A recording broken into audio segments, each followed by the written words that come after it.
कटक महानगर निगम 68 number ward अंतर्गत बंफकुदठारे वर्षियान कांग्रेस नेता और समाजसेवी ध्रुवचरण जेना एकदशाह उपलक्षे एक स्मृतिचारण सभा अनुष्ठित हो जाइछि।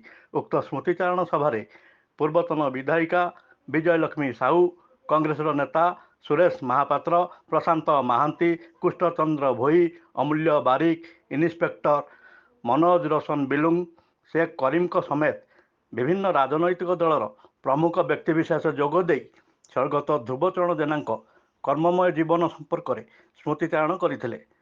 ताणी भजन संध्या पक्षर भजन परिवेशित होता। उक्त श्रद्धांजलि कार्यक्रम को संदीप जेना परिचालना करते। कटकरू प्रदीप्त कुमार दास रिपोर्ट, वितर्क न्यूज।